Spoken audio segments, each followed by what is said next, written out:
함께 예배하는 모든 분들 가운데 이 말씀의 축복이 함께 하시기를 주님의 이름으로 축원합니다.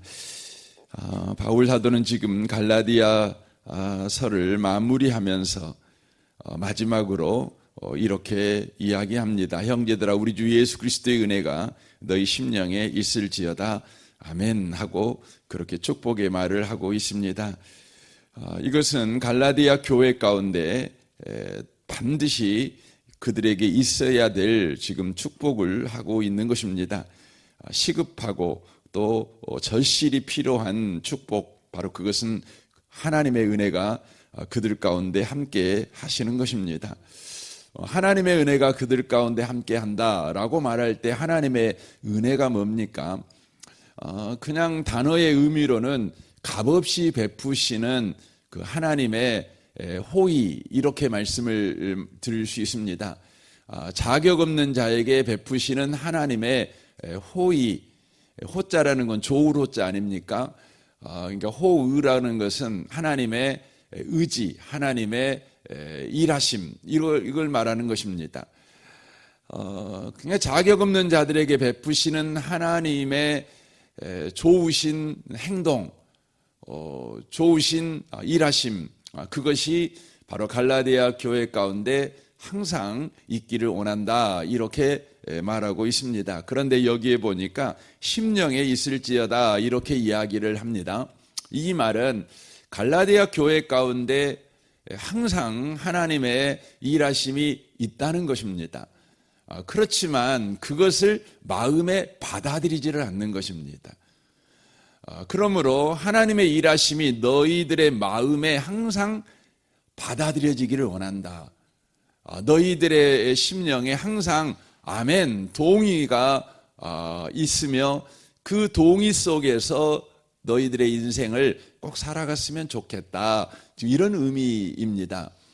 그러니까 다만 하나님의 은혜가 함께하길 바랍니다 했다면 없는 은혜가 그들에게 가야 되겠죠. 그런데 심령에 있을지어다, 이렇게 말씀하심으로 말미암아서 항상 있는 하나님의 은혜가 그들에게 믿어지고 그것을 의지하고 그것을 쫓아 살아가는 바로 삶이 있기를 바란다, 이렇게 말하고 있는 것입니다.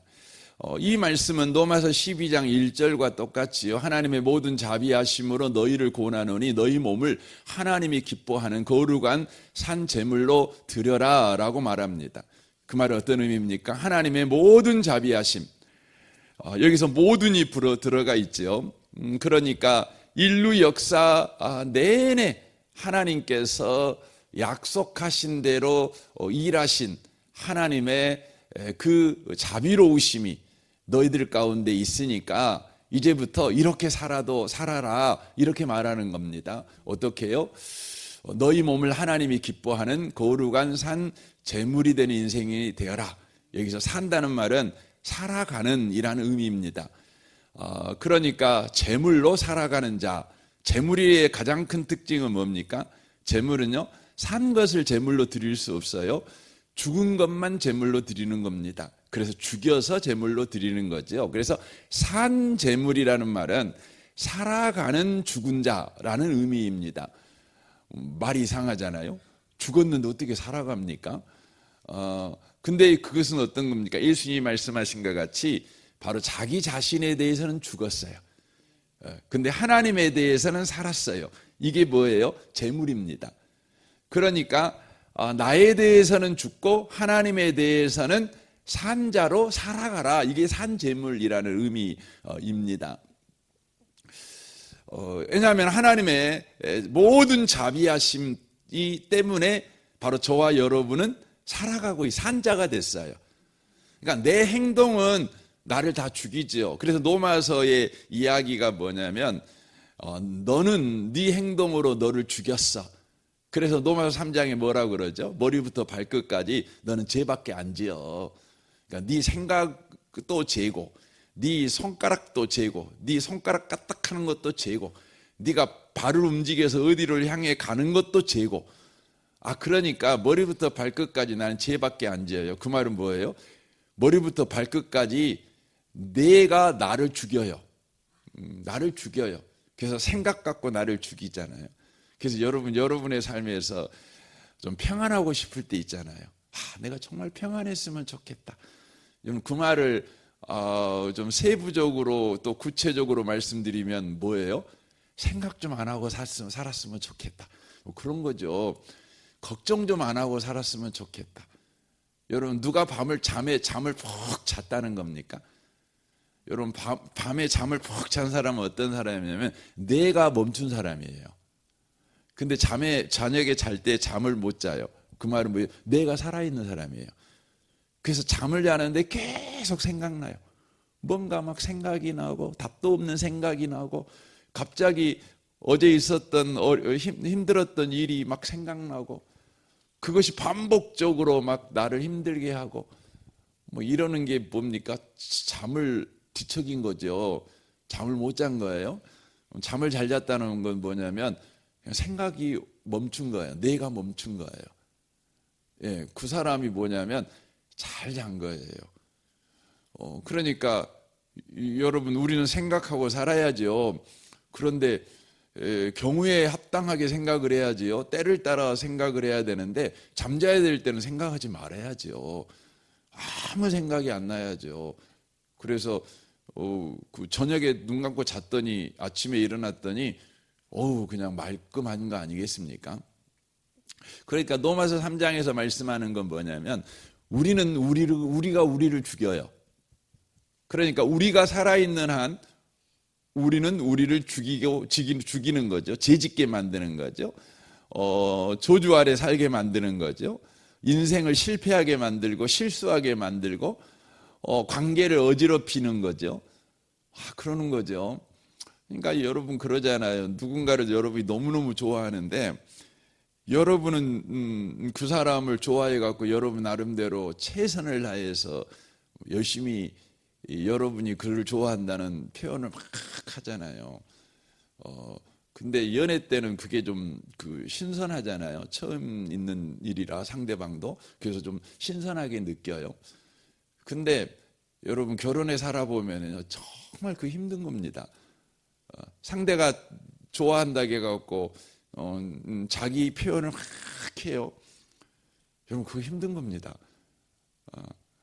사람이라는 존재가 행동하는 것 자체가 얼마나 문제가 심각한지 몰라요. 그러니까 인생은 어느 때 행복하냐, 어느 때 복받냐 그러면요 내가 나를 위해서 아무것도 안 하는 거예요. 왜냐하면 그게 문제가 되니까. 그리고 다만 하나님의 은혜만 내 인생에 일하는 거예요. 내 인생에 일하는 거예요. 여러분은 출애굽기서를 보면 홍해바다 앞에 딱 이스라엘 민족이 앞에 있잖아요. 그리고 뒤에는 이제 애국 군대가 확 추격해 오잖아요. 그러면 그 사이에 낀 이스라엘 사람들은 지금 어떤 상황에 있는 거죠? 아비규환에 있는 거죠. 앞으로 가도 죽고 뒤로 가도 죽고 양옆으로 갈 수 없어요. 양옆은 이제 절벽이니까 올라갈 탈 수도 없어요. 그러니까 꼼짝 말아 죽는 거죠. 그럼 여러분 사람이요 죽을 위기에 있으면 가만히 죽습니까? 그럴 일은 없어요. 할 수 있는 모든 방법을 동원해요. 예. 근데 문제는 뭐예요? 할 수 있는 모든 방법을 동원하면 동원할수록 답은 더 없는 거예요. 더 빨리 죽는 거예요. 더 비참하게 죽는 거예요. 거기에서 우리에게 필요한 건 뭐냐면 우리는 아무것도 안 하는 거예요. 그것이 다는 아니죠. 아무것도 안 하면 그냥 죽는 거죠.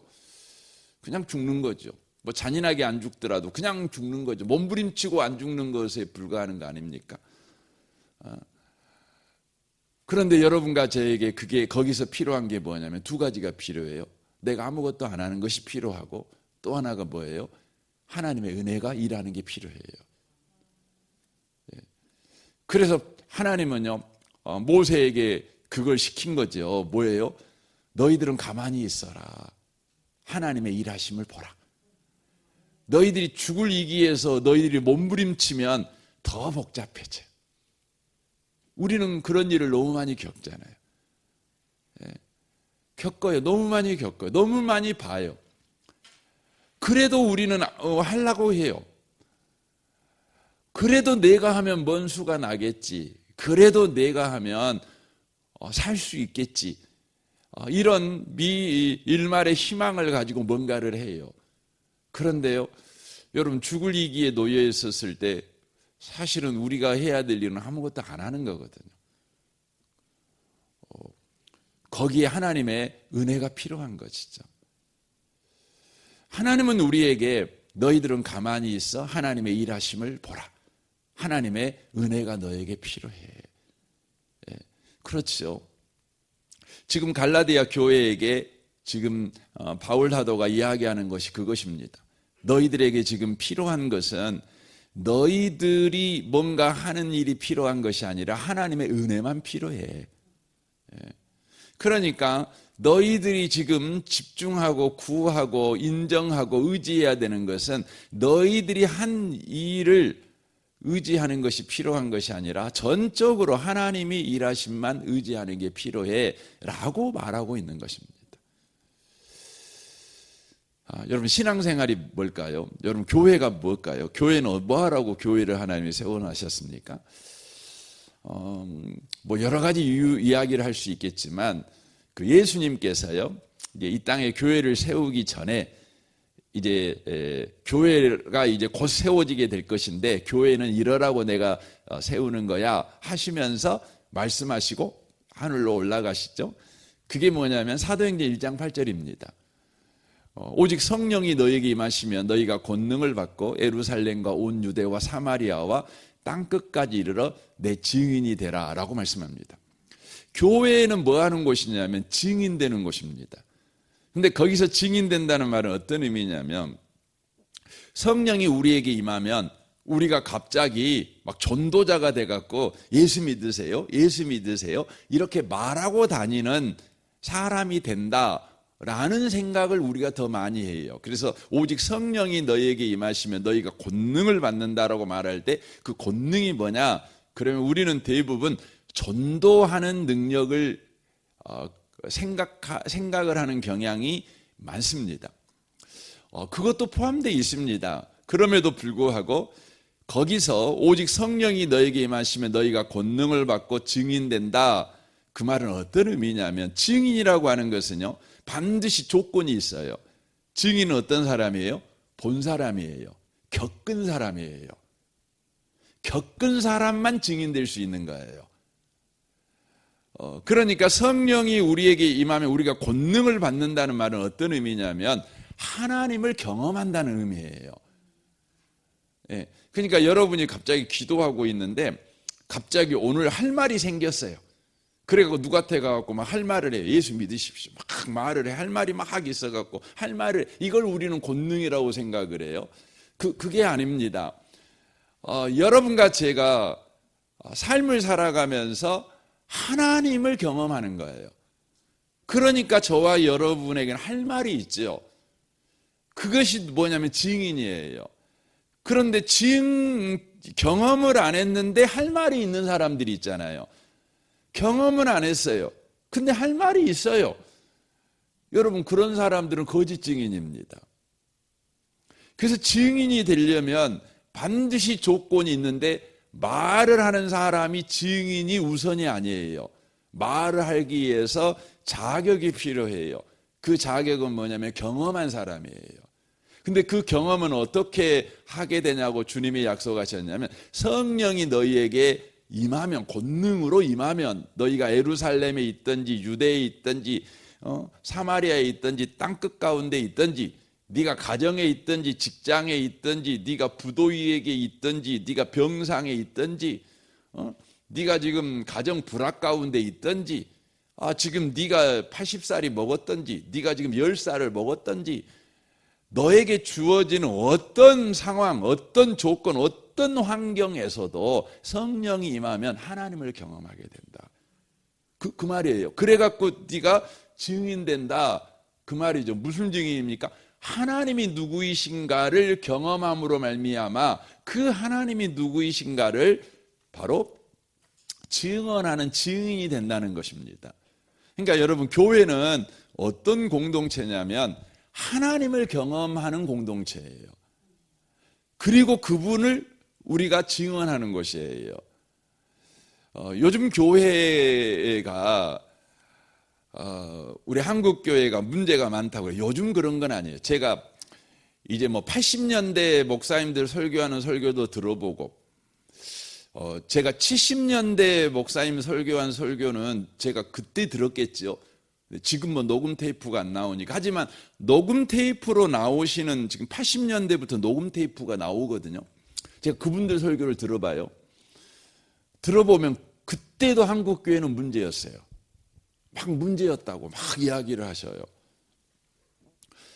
세상에서 손가락질 받고 막 이런 이야기, 막 저런 이야기를 계속 하셔요. 그러니까 한국 교회는 계속 어려웠어요. 문제가 있었어요. 근데 그분들이 지적하는 것은 한결같아요. 뭐냐면 한국 교회가 굉장히 빨리 부흥하고 막 이러면서 한국 교회가 무엇에 문제가 생겼냐면 헌금 많이 하자, 그래서 예배당 짓자, 우리가 헌신하자, 그래서 더 교회를 크게 만들자, 우리가 더 노력하자, 이걸 계속 한국 교회가 이야기를 했어요. 그러니까 한국 교회가 이렇게 성장을 하면 할수록 한국 교회에 무슨 이야기가 많냐면 헌신한 성도들의 이야기가 많아요. 헌신한 성도들의 간증이 많아지게 됐어요. 그래서 내가 헌신해갖고 이렇게 복받았다. 아니, 이렇게 헌신해서, 이분이 이렇게 헌신해서 우리 교회가 이렇게 성장하게 되었습니다. 이분이 1년에 전도를 500명씩 했습니다. 아, 이분이 그 헌금에서 이렇게 예배당을 멋지게 지었습니다. 이렇게 교회 가운데 바로 성도들의 헌신의 이야기가 가득 차게 된 거예요. 그래서 교회는 또 그런 성도들의 이야기를 힘입어서 또 다른 성도들한테 그렇게 헌신을 계속 이야기를 하는 겁니다. 그러니까 교회가 무슨 이야기가 가득 차냐면 사람들의 이야기로 가득 찬 교회가 된 거예요. 그분들이 나쁜 일 한 거 아니잖아요. 여러분, 전도한 일이 얼마나 귀한 일입니까? 여러분, 교회에 예배당 짓기도 헌신한 일이 얼마나 귀한 일입니까? 또 교회가 잘 되게 하기 위해서 이렇게 저렇게 봉사해 주신 게 얼마나 감사합니까? 여러분, 지금도 우리 교회에는 봉사하시는 분들이 필요하지요. 그럼에도 불구하고 여러분, 교회는 왜 하나님이 세웠냐면 하나님 이야기로 가득 차라고. 그러니까 하나님 이야기, 그러니까 이야기죠. 그러니까 하나님 이야기는 뭐냐면 성경을 배워가지고 하나님 이야기를 많이 하는 게 아니에요. 뭐냐면 성경을 배워서 배운 그 하나님을 우리 삶에서 경험하는 거예요. 그래서 우리는 성경을 읽으면서 나 이 성경 알아. 아이고, 저번에 목사님 이것 갖고 이런 설교를 했어. 이렇게 말하는 것이 아니라 이 말씀 나 알아. 나 이 말씀 내가 가정생활하면서 경험했어. 나 이 말씀의 증인이야, 내가. 이 말씀은 진실이야. 이런 성도가 교회 안에 넘쳐야 되는 거예요. 넘쳐야 되는 거죠. 그러니까 제가 설교하려고 만약에 갈라디아서 6장 18절 말씀을 이렇게 했어요. 그랬더니 곳곳에 성도들이요 울어요. 또 어떤 성도는 막 감사해요. 어떤 성도는 진심으로 아멘해요. 왜냐하면 이 말씀을 이렇게 설교를 하는데 성도들이 이 말씀을 삶에서 경험한 자신들의 삶이 너무너무 많은 거예요. 많은 거예요. 그러니까 한쪽에서는 하나님 때문에 기쁨의 눈물을 흘리고, 한쪽에서는 기쁨의 찬양이 나오고, 한쪽에서는 진정한 동의가 돼요. 아멘, 아멘, 동의. 그렇습니다, 하나님. 그렇습니다. 이런 일이 벌어지는 것이죠. 이게 뭐냐면 교회예요, 교회. 그러니까 교회 이야기는 뭐냐면 하나님이 하신 이야기 있잖아요. 그래서 저희 교회가 이제 교회 요람을 만들 때 앞에 교회 영역을 쓰잖아요. 연역. 그래서 이 교회는 언제 개척되었고, 뭐 직분자는 언제 세웠고, 또 예배당은 언제 지었고, 목회자는 누가 있었고, 이걸 교회 영역을 쓰잖아요. 제가 교회 영역을 이렇게 쓸 때에 저희 여러분 요즘은 그 개인 정보 때문에 교회 요람을 요즘은 안 만듭니다. 근데 최근에 우리 만들었던 요람 한번 봐보세요. 우리 요람을 보시면, 교회 영역을 보시면, 거기에 보시면 하나님이 하신 일을 다 기록을 해놨어요. 하나님이 우리 교회 가운데 이렇게 일을 하셨습니다. 하나님이 이렇게 하셨습니다. 이렇게 썼어요. 썼어요. 의도적으로. 왜냐하면 실제 그러니까. 이게 교회 이야기는, 교회 영역은 우리가 이렇게 했습니다, 이게 아니에요. 왜냐하면 내가 왜 그렇게 하게 됐냐면, 제가 전에 있던 교회를 섬겼는데 그 교회에 제가 있다가 나왔잖아요. 그 어느 날 그 교회의 교회 영역을 제가 봤어요. 그리고 저한테 또 그 교회가 또 이렇게 60주년, 40주년인가 됐다고 해갖고 그거 뭡니까? 역사 뭐 만들라고 저한테 보내줬더라고요. 제가 심할 기간에 있었던 일을 이렇게 써놨더라고요. 근데 제가 보면서 너무 부끄러웠어요. 그 내용 자체가. 뭐가 부끄러웠냐면, 거기 내용에 보면 제가 언제 부임했고, 제가 이제 한 일이 써져 있어요. 제가 한 일이. 그러니까 하나님이 저를 통해 하신 일이 써져 있는 것이 아니라 제가 한 일이 써져 있어요. 이렇게. 내가 와갖고 이런 일 했다, 저런 일 했다, 그렇게 써져 있어요. 갖고 막 제가 가서 제일 많이 한 일이 뭐냐면, 땅 산 일이 제일 많이 한 거예요. 가니까. 갖고 한 전에 제가 그러잖아요. 400평 정도 됐던 땅이 한 600 몇 평을 샀어요. 1000평이 넘어요. 땅 교회가 이제. 그러니까 맨날 땅 산 이야기만 이렇게 써져 있어요. 몇 평 샀네, 몇 평 샀네 이렇게. 땅 산 게 부끄러운 건 아니지만, 제가 그 교회에 있으면서 했던 일이 뭐냐면, 제가 한 일이 기록되어 있고, 제가 한 일이 뭐냐면 그것밖에 없는 거예요. 너무 부끄러워. 나는 그거 아닌데, 분명히 거기에 하나님이 일하신 것이 있었는데, 하나님이 역사하신 것이 있었는데, 그래서 성도들이 교회 연역을 볼 때에 하나님이 이 교회 가운데 어떤 일을 했는가를 봐야 되거든요. 여러분의 인생은요, 하나님 이야기예요. 그래서 히스토리예요. 역사죠. 역사는 그의 이야기 아닙니까? 하나님의 이야기예요. 여러분과 저의 인생은 하나님의 이야기가 써가는 거고 있거든요. 내가 사는 인생을 이야기가 아닙니다. 우리는 우리 인생을 써가려고 해요.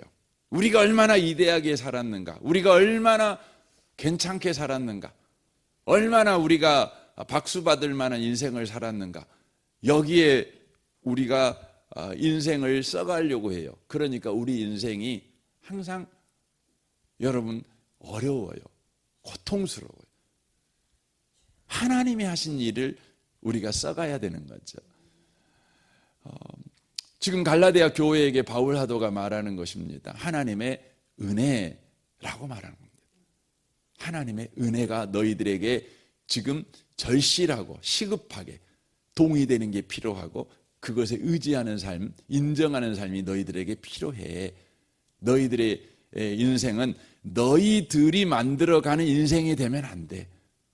하나님이 만들어가는 인생이야. 이걸 너희들이 알아야 돼. 그때서 비로소 너희들은 참된 교회가 될 수 있고, 복음의 은혜 속에서 살아가는 바로 삶을 살아갈 수 있어. 이걸 말하는 겁니다. 이번 한 주간 동안 제가 이제 구약부터 이렇게 쭉 한번 이 부분을 좀 이야기를 좀 드리려고 합니다. 여러분이 들어보면서, 예수 믿는 게 이런 거구나, 우리 인생이라는 것이 이런 거구나, 이런 부분들을 다시 한번 정립하시고, 여러분의 삶의 방향, 삶의 목적이 새로워지는 은혜가 있으시기를 주님의 이름으로 축원합니다. 아멘. 우리 같이 이 시간 기도하겠습니다.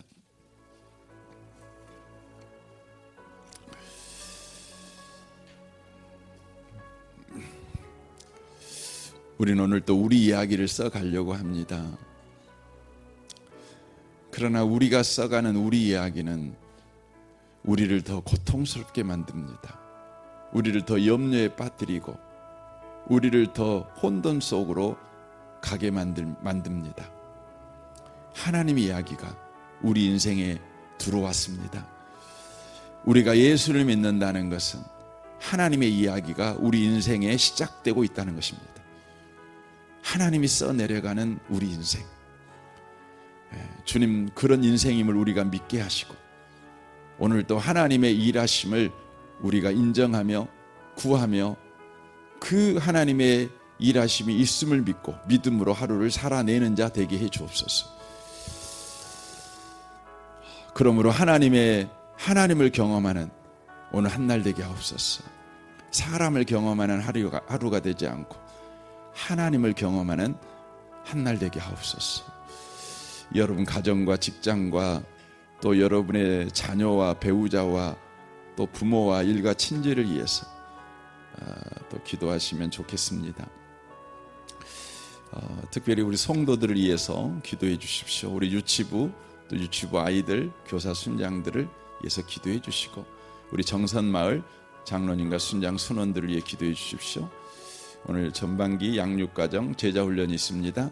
기도해 주십시오. 필리핀 단기 선교를 위해 기도해 주시고 또 이번 주 토요일에 우리 선교 바자회가 있습니다. 그리고 주일에는 우리 샤인 코스가 또 있습니다. 이를 위해서도 여러분 기도해 주십시오. 이 나라를 위해서 특별히 여러분 기도해 주십시오. 이제 대통령 선거가 아마 오늘 중에 날짜가 공포되겠죠. 그러면 이제 한 60일 정도 우리나라가 대통령 선거로 또 몸살을 알 것입니다. 대통령이 되는 건 한 명만 대통령 되는 거니까 20명 30명이 나오면 서로 끊임없이 물고 뜯고 하겠지요. 주님 이 나라를 또 불쌍히 여겨주시고 정치인은 원래 하합하는 것인데 정치의 본래의 의미는 실종해버리고 서로 물고 뜯고 정글처럼 누가 더 세냐 이렇게 여러분 이빨을 드러내게 될 것인데 주님 이 나라를 불쌍히 여겨 주옵소서. 주님 이때에 우리 그리스도인들이 정신을 바짝 차리고 왕 중의 왕이신 예수만 의지하게 하시옵소서. 예수로 살아가는 인생을 계속해서 소망하며 좌로우로 흔들리지 않게 하시고 예수만 의지하여 국민으로서의 삶을 살아내며 또 시민으로서의 삶을 살아내는 그런 우리 성도들 대한민국의 그리스도인들 되게 해 주옵소서. 여러분 기도하시면 좋겠습니다. 저 북한과 열방을 위해서도 지금 전 세계가 지금 미국 때문에 막 몸살을 앓고 있습니다. 주님 이 세상을 불쌍히 여겨 주십시오. 그럼에도 불구하고 주의 뜻은 이루어가고 있는 줄 믿사오니 세계민들이 다 하나님을 의지하고 살아가게 하시고 하나님을 믿는 그런 계기가 되고 기회가 되는 혼돈이 되게 하옵소서. 여러분 기도하시면 좋겠습니다. 우리 좋으신 주님께 우리 통성으로 구하겠습니다. 기도하겠습니다. 오 하나님 아버지 감사합니다.